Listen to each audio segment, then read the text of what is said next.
BA part third सांख्यिकी के class में आज जिस टॉपिक को पढ़ेंगे वह है सूचकांक यानी इंडेक्स नंबर। सूचकांक किसे कहते हैं, सूचकांक का मीनिंग क्या होगा, इसकी इम्पोर्टेंस क्या है, इसकी क्या विशेषताएं होगी, इसका प्रारंभ कब हुआ, सूचकांकों के प्रयोग करने से क्या लाभ है या इसका क्या उपयोग हो सकता है, और अंत में अपन देखेंगे सूचकांकों की सीमाएं क्या होगी। तो स्टार्ट करते हैं। सूचकांक इंडेक्स नंबर। सूचकांक का जो मीनिंग होता है, प्रतिशतों के माध्य को सूचकांक कहते हैं, यानी अपन परसेंटेज है उसका माध्य निकाल लिया जाता है तो उसे अपन सूचकांक कहेंगे। सूचकांक का जो प्रयोग जो किया जाता है वह जीवन स्तर, उत्पादन, राष्ट्रीय आय, व्यापारिक क्रिया आदि का सापेक्ष माप करने के लिए सूचकांकों को प्रयोग किया जाता है। जहाँ पर प्रत्यक्ष या निरपेक्ष माप संभव है उनको तुलना योग्य नहीं मान सकते, इसलिए सूचकांकों का निर्माण किया जाता है और सूचकांकों के द्वारा ही अपन इसको तुलना योग्य बनाते हैं, यानी सापेक्ष माप ज्ञात कर लिया जाता है। सापेक्ष माप का मतलब होता है जिनका प्रतिशतों में माप कैलकुलेट किया जाता है उसे सापेक्ष माप कहेंगे। अब आता है सूचकांकों की क्या क्या विशेषताएं होगी उनको देखिए। सूचकांक जो होते हैं परिवर्तनों का सापेक्ष माप ज्ञात करने के लिए अपन सूचकांकों का प्रयोग करते हैं। मीन्स अपने पास उत्पादन में क्या परिवर्तन हुआ, राष्ट्रीय आय में क्या परिवर्तन हुआ, उपभोक्ता के सूचकांक में क्या परिवर्तन हुआ, उनको यदि तुलना योग्य बनाना है तो उनका सापेक्ष माप ज्ञात किया जाएगा, अर्थात प्रतिशतों में माप ज्ञात करेंगे और उसका माध्य ज्ञात करके इसको तुलना योग्य बनाया जाता है।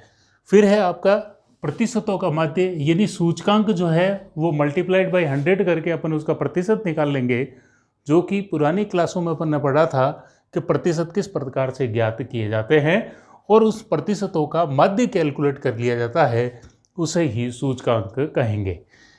फिर आता है तुलना का आधार, यानी अगर अपने को दो आंकड़ों की तुलना आपस में करनी है, राष्ट्रीय आय की तुलना करनी है या दो पर्टिकुलर वर्ष में अगर कैलकुलेशन अपने को करना है और उनको तुलना योग्य बनाना है तो सबसे पहले उसका सूचकांक कैलकुलेट करेंगे और सूचकांक ज्ञात करने के बाद ही अपन इसको तुलना योग्य बनाया जा सकता है।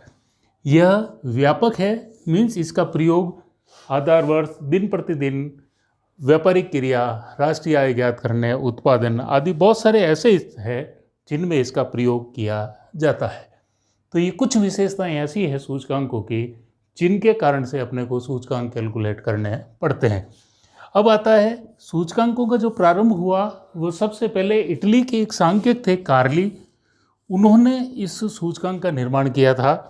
1964 में इटली में अनाज के मूल्य, शराब, उत्पादन मूल्य आदि पर अमेरिका की खोज का प्रभाव ज्ञात करने के लिए सर्वप्रथम 1500 ईस्वी को आधार मान करके और 1750 ईस्वी के साधारण मूल्य सूचकांक कैलकुलेट किए थे ताकि इसका प्रभाव कैलकुलेट किया जा सके।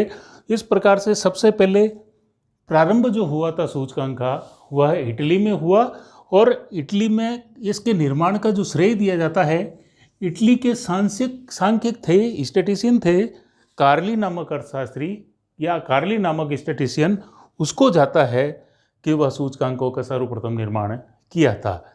अब आता है सूचकांकों के क्या लाभ है या क्या उपयोग है। तो सूचकांकों का उपयोग क्यों किया जाता है उसके पीछे रीजन देखिए। अगर अपने पास जो तथ्य हैं वो जटिल हैं, अर्थात जो कॉम्प्लेक्स है जिसका अपन अध्ययन नहीं कर सकते, उनको अध्ययन योग्य बनाने के लिए अपन सूचकांकों का निर्माण किया जाता है। जैसे अपन प्रोडक्शन है या जैसे अपनी व्यापारिक गतिविधियाँ हैं, उनको अपन तुलना योग्य नहीं बना सकते, इसलिए इसको तुलना योग्य बनाने के लिए, इन जटिल तथ्यों को सरल बनाने के लिए इसका उपयोग किया जाता है। फिर आपका है कोई से भी दो आंकड़े जो आपको दिए हुए होते हैं या 2 वर्षों के जो प्रत्यक्ष माप जो दिए होंगे उनको यदि तुलना योग्य बनाना है तो अपने को तुलना करने के लिए सूचकांकों की आवश्यकता पड़ेगी, क्योंकि प्रतिशतों के माध्य के आधार पर ही सूचकांक को तुलना योग्य बनाया जा सकता है। फिर भावी प्रवृत्तियों के संकेतक, अर्थात अपन तथ्यों को सरल बना करके उनको तुलना योग्य बना दिया जाता है और भविष्य में व्यापार नीति या किस प्रकार की आर्थिक नीति को काम में लेंगे, इसके लिए सूचकांकों की आवश्यकता पड़ेगी। उसके अनुसार व्यापारिक नीति निर्धारण अपन करेंगे या नीति निर्धारण तत्व के रूप में इसको काम में लिया जाएगा। फिर है थोक मूल्य सूचकांकों में प्रयोग। दो प्रकार के सूचकांक अपन कैलकुलेट करेंगे। एक होते हैं थोक मूल्य सूचकांक। थोक मूल्य सूचकांक वे सूचकांक होते हैं जिनमें वस्तुओं को थोक मूल्य के आधार पर गणना की जाती है और उसके सूचकांक कैलकुलेट किए जाते हैं, तो थोक मूल्य सूचकांकों में प्रयोग किया जाता है। फिर आता है उपभोक्ता मूल्य सूचकांक, यानी जीवन निर्वाह स्तर का आकलन यदि करना है कि व्यक्तियों का पर्टिकुलर एरिया में रहने वाले व्यक्ति जो है उनका जीवन का निर्वाह का स्तर किस प्रकार से है, तो उनसे संबंधित आंकड़े लेकर के अपन इसको तुलना योग्य बनाते हैं और इसलिए भी सूचकांकों की आवश्यकता पड़ती है। फिर है आपका उत्पादन सूचकांकों में उपयोग, अर्थात विभिन्न प्रकार का जो प्रोडक्शन किया जाता है उन प्रोडक्शन में इंडेक्स नंबर के द्वारा अपन कैलकुलेट करेंगे और उसके द्वारा उत्पादन के सूचकांक कैलकुलेट करेंगे और उत्पादन के स्तर और उत्पादन की गतिविधियों के संबंध में इसका प्रयोग किया जाएगा। फिर आता है व्यवसायिक क्रिया। व्यवसायिक क्रिया का मतलब बहुत सारे जो व्यवसाय होते हैं उसमें सभी प्रकार की व्यवसायिक क्रियाओं को शामिल करने के लिए इसमें प्रत्यक्ष माप किया जाता है, अर्थात सापेक्ष माप किया जाता है। ये वो माप है जिनको प्रत्यक्ष रूप से नहीं माप सकते। इसको तुलना योग्य बनाने के लिए सूचकांक का प्रयोग किया जाना अति आवश्यक है। इस तरीके से कहा जा सकता है कि सूचकांक आर्थिक मापक यंत्र के रूप में कार्य करता है, अर्थात यह एक इकोनॉमिक बैरोमीटर के रूप में कार्य करेगा। अर्थात जिस तरीके से वायु मापने के लिए बैरोमीटर को काम में लिया जाता है, ठीक उसी प्रकार से सूचकांकों के द्वारा आर्थिक जो है गतिविधियां हैं इनको माप करने के लिए अपन सूचकांकों को काम में लेते हैं। अब आती है सूचकांकों की कौन कौन सी सीमाएं हैं। सूचकांकों की सीमाओं को देखिए, सापेक्ष परिवर्तनों के अनुमान मात्र, अर्थात इसकी अगर लिमिटेशन देखा जाए तो यह केवल सापेक्षिक परिवर्तनों को ही सूचित करते हैं, इसके अतिरिक्त तो कुछ भी नहीं है।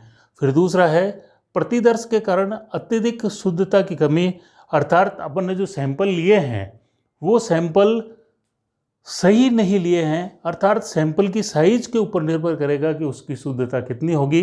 सैंपल साइज अगर छोटा होगा तो प्रतिदर्श भी आपका छोटा होगा, अर्थात उसमें शुद्धता की कमी होगी। फिर आता है उद्देश्य और रीति का अंतर, अर्थात जो सूचकांकों का उद्देश्य है और जो उसका मेथड है दोनों ही अलग अलग होते हैं, इस कारण से भी सूचकांक ज़्यादा प्रभावशाली नहीं होते हैं।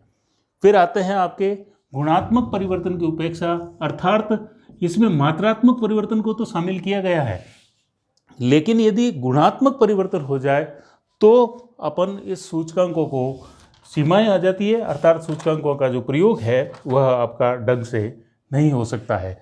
फिर माध्यों की सीमाएं, इस प्रकार से अपन कह सकते हैं जो माध्य अपन ने कैलकुलेट किए हैं वह माध्य की अपनी खुद की सीमाएं भी है कि वह किस सीमा तक शुद्ध हो सकते हैं, इसलिए भी अपन सूचकांकों का प्रयोग नहीं कर सकते। फिर आती है अन्य सीमाएं। यदि अपन ने इसको देखा जाए तो जो अपन ने आंकड़े जो एकत्रित किए हैं उन आंकड़ों में क्या कर रहे हैं, पक्षपात के कारण से जो वस्तुओं का चयन करना चाहिए था वह अगर अपन चयन नहीं करेंगे तो प्राप्त होने वाले निष्कर्ष होंगे वह भ्रमात्मक होंगे, अर्थात सूचकांक काम में नहीं ले सकते। इस प्रकार से अपन ये कह सकते हैं कि विभिन्न प्रकार के सूचकांक जो होते हैं वो देश की आर्थिक गतिविधियों के सूचक होते हैं और उनमें विभिन्न क्षेत्रों के व्यक्तियों की उपयोगी सूचनाएं प्रस्तुत की जाती है और उसी के आधार पर आर्थिक नीति का निर्धारण किया जाता है, भावी प्रवृत्तियों का अनुमान लगाया जाता है। इस प्रकार से अपन ये कह सकते हैं कि वस्तुतः सूचकांक जो होते हैं वह आर्थिक मापक यंत्र के रूप में कार्य करते हैं। धन्यवाद।